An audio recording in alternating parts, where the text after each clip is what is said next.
Well, good morning, everybody, and happy Monday. I hope you all had very nice weekends. I'm looking forward to continuing the story where we left off last Friday. Just a reminder, we have a brand new contest this week, so go ahead and submit a piece of Harry Potter artwork, and you can do that to my email address is probably the easiest way, or there is a mailing address on there too.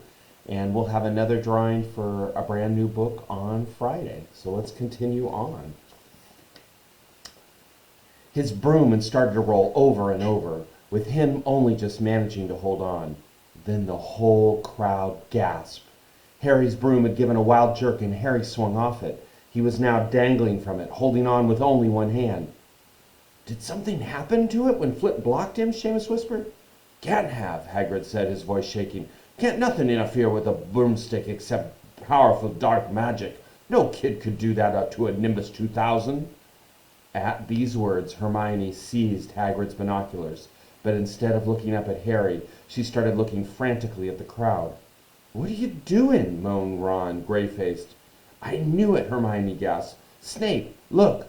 Ron grabbed the binoculars. Snape was in the middle of the stands opposite them. He had his eyes fixed on Harry and was muttering non-stop under his breath. He's doing something. He's jinxing the broom, said Hermione. What should we do? Leave it to me. Before Ron could say another word, Hermione had disappeared. Ron turned the binoculars back on Harry. His broom was vibrating so hard it was almost impossible for him to hang on much longer. The whole crowd was on its feet, watching, terrified, as the Weasleys flew up to try to pull Harry safely onto one of their brooms, but it was no good. Every time they got near him, the broom would jump higher still. They dropped lower and circled beneath him, obviously hoping to catch him if he fell. Marcus Flint seized the quaffle and scored 5 times without anyone noticing. Come on, Hermione, Ron muttered desperately. Hermione had fought her way across to the stand where Snape stood, and was now racing along the row behind him. She didn't even stop and say sorry as she knocked Professor Quirrell head first into the row in front. Reaching Snape, she crouched down, pulled out her wand, and whispered a few well-chosen words. Bright blue flames shot from her wand onto the hem of Snape's rope. It took perhaps 30 seconds for Snape to realize that he was on fire. A sudden yelp told her she had done her job. Scooping the fire off him into a little jar in her pocket, she scrambled back along the row. Snape would never know what had happened. It was enough. Up in the air, Harry was suddenly able to clamber back onto his broom. Neville, you can look, Ron said. Neville had been sobbing into Hagrid's jacket for the last 5 minutes. Harry was speeding towards the ground when the crowd saw him clap his hands to his mouth as though he was about to be sick. He hit the field on all fours, coughed, and something gold fell into his hand. I've got the snitch, he shouted, waving it above his head, and the game ended in complete confusion. He didn't catch it. He nearly swallowed it, Flint was still howling 20 minutes later. But it made no difference. Harry hadn't broken any rules, and Lee Jordan was still happily shouting the results. Gryffindor had won by 170 points to 60. Harry heard none of this, though. He was being made a cup of strong black tea back in Hagrid's hut with Ron and Hermione. It was Snape, Ron was explaining. Hermione and I saw him. He was cursing your broomstick, muttering. He wouldn't take his eyes off you. Rubbish, said Hagrid, who hadn't heard a word of what had gone on next to him in the stands. Why would Snape do something like that? Harry, Ron, and Hermione looked at one another, wondering what to tell him. Harry decided on the truth. I found out something about him, he told Hagrid. He tried to get past that 3-headed dog on Halloween. It bit him. We think he was trying to steal whatever it's guarding. Hagrid dropped the teapot. How do you know about Fluffy? He said. Fluffy? Yeah. He's mine. Bought him off a Greek chappie I met in the pub last year. I lent him to Dumbledore to guard the... Yes, said Harry eagerly. Now don't ask me any more, said Hagrid gruffly. That's top secret, that is. But Snape's trying to steal it. Rubbish, said Hagrid again. Snape's a Hogwarts teacher. He'd do nothing of the sort. So why did he just try and kill Harry? Cried Hermione. The afternoon's events certainly seemed to have changed her mind about Snape. I know a jinx when I see one, Hagrid. I've read all about them. You've got to keep eye contact. Snape wasn't blinking at all. I saw him. I'm telling you, you're wrong, said Hagrid hotly. I don't know why Harry's broom acted like that, but Snape wouldn't try to kill a student. Now listen to me, all 3 of you. You're meddling in things that don't concern you. It's dangerous. You forget that dog, and you forget what it's guarding. That's between Professor Dumbledore and Nicholas Flamel." "Aha," said Harry. "So there is someone called Nicholas Flamel involved, is there?" Hagrid looked furious with himself. Christmas was coming. One morning in mid-December, Hogwarts woke to find itself covered in several feet of snow. The lake froze solid, and the Weasley twins were punished for bewitching several snowballs that followed Quirrell around, bouncing off the back of his turban. The few owls that managed to battle their way through the stormy sky to deliver mail had been nursed back to health by Hagrid before they could fly off again. No one could wait for the holidays to start.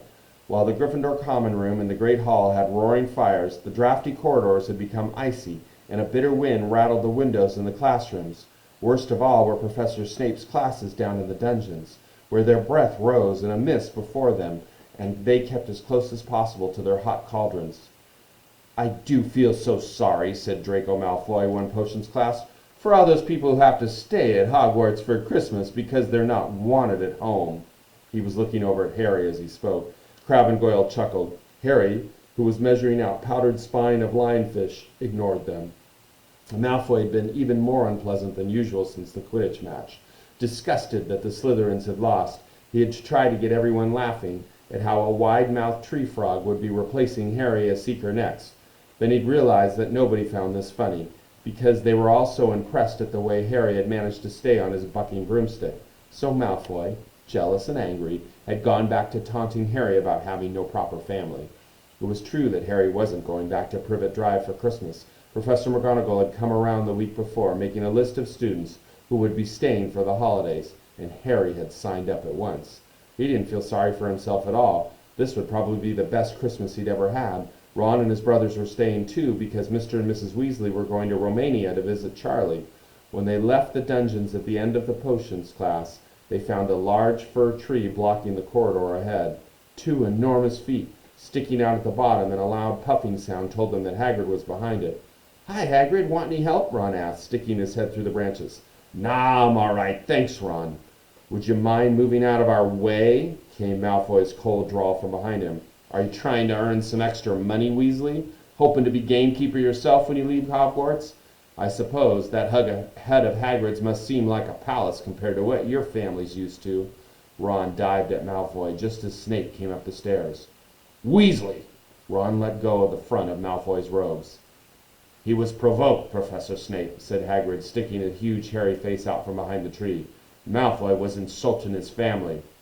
"Be that as it may, fighting is against Hogwarts rules, Hagrid," said Snape silkily. 5 points from Gryffindor, Weasley, and be grateful it isn't more. Move along, all of you." Malfoy, Crabbe, and Goyle pushed roughly past the tree, scattering needles everywhere and smirking. "Oh, get him," said Ron, grinding his teeth at Malfoy's back. "One of these days I'll get them." "I hate them both," said Harry, "Malfoy and Snape." "Come on, cheer up. It's nearly Christmas," said Hagrid. "Tell you what, come with me and see the Great Hall. Looks a treat." So the 3 of them followed Hagrid and his tree off to the Great Hall, where Professor McGonagall and Professor Flitwick were busy with the Christmas decorations. "Ah, Hagrid, the last tree. Put it in the far corner, would you?" The hall looked spectacular. Festoons of holly and mistletoe hung around the walls, and no less than 12 towering Christmas trees stood around the room, some sparkling with tiny icicles, some glittering with hundreds of candles. "How many days you got left until your holidays?" Hagrid asked. "Just 1, said Hermione, "and that reminds me, Harry. Ron, we've got half an hour before lunch. We should be in the library." "Oh, yeah, you're right," said Ron, tearing his eyes away from Professor Flitwick, who had golden bubbles blossoming out of his wand and was trailing them all over the branches of a new tree. "The library," said Hagrid, following them just out of the hall. "Just before the holidays? Bit keen, aren't you?" "Oh, we're not working," Harry told him brightly. "Ever since you mentioned Nicholas Flamel, we've been trying to find out who he is." "You what?" said Hagrid, looking shocked. "Listen here, I've told you. Drop it. It's nothing you want to do with that dog's garden." "We just want to know who Nicholas Flamel is, that's all," said Hermione. "Unless you'd like to tell us and save us the trouble," Harry added. "We must have been through hundreds of books already and can't find him anywhere. Just give us a hint. I know I've read his name somewhere." "I'm saying nothing," said Hagrid flatly. "Just have to find him ourselves, then," said Ron. and they left Hagrid looking disgruntled and hurried off to the library. They had indeed been searching books for Flamel's name ever since Hagrid had let it slip, because how else were they going to find out what Snape was trying to steal? The trouble was, it was very hard to know where to begin, not knowing what Flamel might have done to get himself into a book. He wasn't in Great Wizards of the 20th century, or notable magical names of our time. He was missing, too, from important modern magical discoveries and a study of recent developments in wizardry.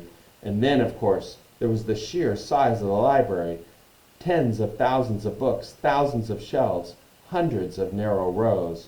Hermione took out a list of subjects and titles she had decided to search while Ron strode off down a row of books and started pulling them off the shelves at random.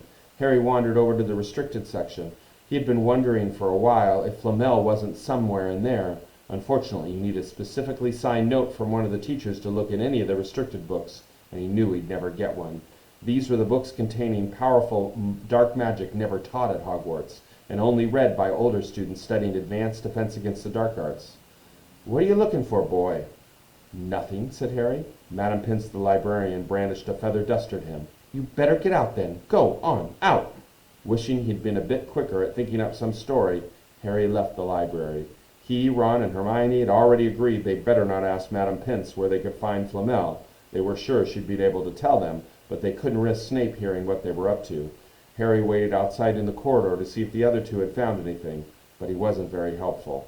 They had been looking for 2 weeks after all, but they'd only had odd moments between lessons, and it wasn't surprising they found nothing. What they really needed was a nice long search without Madame Pince breathing down their necks. 5 minutes later, Ron and Hermione joined them, shaking their heads. They went off to lunch. "You will keep looking while I'm away, won't you?" said Hermione. "And send me an owl if you find anything." "And you could ask your parents if you know who Flamel is," said Ron. "It'd be safe to ask them." "Very safe. They're both dentists," said Hermione. Once the holiday had started, Ron and Harry were having too much of a good time to think much about Flamel. They had the dormitory to themselves, and the common room was far emptier than usual, so they were able to get the good armchairs by the fire. They sat by the hour eating anything they could spear on a toasting fork, bread, English muffins, marshmallows, and plotting ways of getting Malfoy expelled, which were fun to talk about even if they wouldn't work. Ron also started teaching Harry wizard chess. This was exactly like Muggle chess, except the figures were alive, which made it a lot like directing troops in battle. Ron's set was very old and battered, like everything else he owned. It had once belonged to someone else in his family, in this case his grandfather. However, old chessmen weren't a drawback at all. Ron knew them so well he never had any trouble getting them to do what he wanted. Harry played with chessman Seamus Finnegan had let him, and they didn't trust him at all. He wasn't a very good player yet, and they kept shouting different bits of advice at him, which was confusing. "Don't send me there! Can't you see his knight? Send him! We can't afford to lose him!" On Christmas Eve, Harry went to bed looking forward to the next day for the food and the fun, but not expecting any presents at all. When he woke up early in the morning, however, the first thing he saw was a small pile of packages on the foot of his bed. "Merry Christmas," said Ron sleepily as Harry scrambled out of bed and pulled on his bathrobe. "You too," said Harry. "Will you look at this? I've got some presents." "What'd you expect? Turnips?" said Ron, turning to his own pile, which was a lot bigger than Harry's. Harry picked up a top parcel. It was wrapped in thick brown paper, and scrawled across the top of it was, "To Harry, from Hagrid." Inside was a roughly cut wooden flute. Hagrid had obviously whittled it himself. Harry blew it. It sounded a bit like an owl. A second, very small parcel containing a note. "We received your message and enclosed your Christmas present from Uncle Vernon and Aunt Petunia." Taped to the note was a 50-pence piece. "That's friendly," said Harry. Ron was fascinated by the 50 pence. "Weird," he said. "What a shape! This is money?" "You can keep it," said Harry, laughing at how pleased Ron was.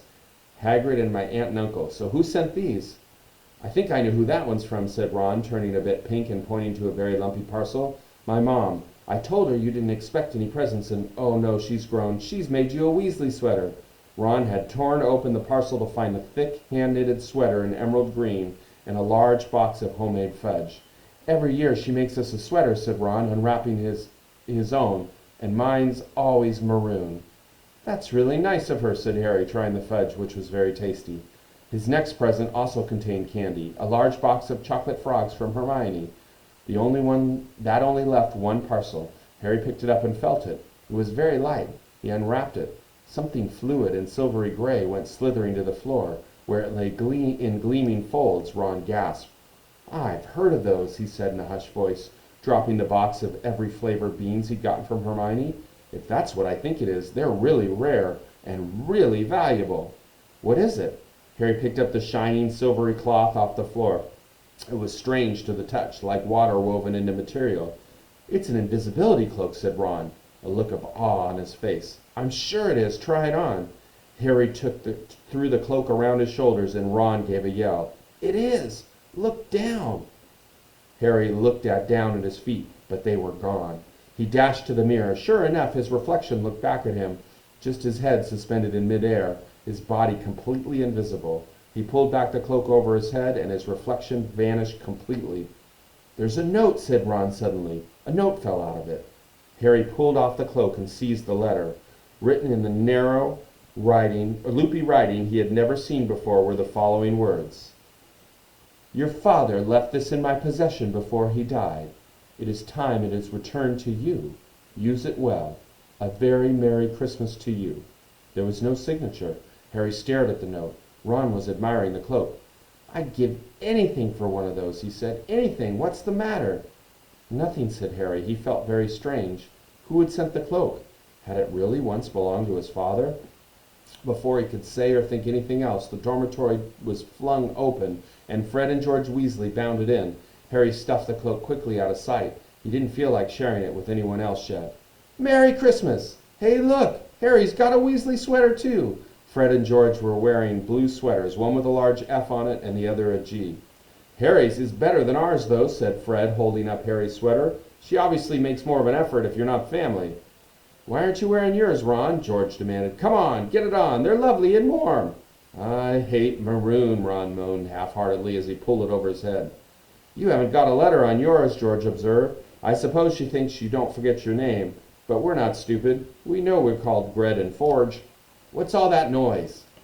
Percy Weasley stuck his head through the door, looking disapproving. He'd clearly gotten halfway through unwrapping his presents as he, too, carried a lumpy sweater over his arm, which Fred seized. "P is for prefect. Get it on, Percy. Come on, we're all wearing ours. Even Harry's got one." "I don't want," said Percy thickly as the twins forced the sweater over his head, knocking his glasses askew. "And you're not sitting with the prefects today either," said George. "Christmas is a time for family." They frog-marched Percy from the room, his arms pinned to his side by the sweater. Harry had never in all of his life had such a Christmas dinner. 100 fat roast turkeys, mountains of roast and boiled potatoes, platters of chipolatas, tureens of buttered peas, silver boats of thick, rich gravy and cranberry sauce, and stacks of wizard crackers every few feet along the table. These fantastic party favors were nothing like the feeble muggle ones the Dursleys usually brought, with their little plastic toys and their flimsy paper hats inside. Harry pulled a wizard cracker with Fred, and it didn't just bang, it went off with a blast like a cannon and engulfed them all in a cloud of blue smoke, while from the inside exploded a rear admiral's hat and several live white mice. Up at the high table, Dumbledore had swapped his pointed wizard's hat for a flowered bonnet, and was chuckling merrily at a joke Professor Flitwick had just read him. Flaming Christmas puddings followed the turkey. Percy nearly broke his teeth on a silver sickle embedded in his slice.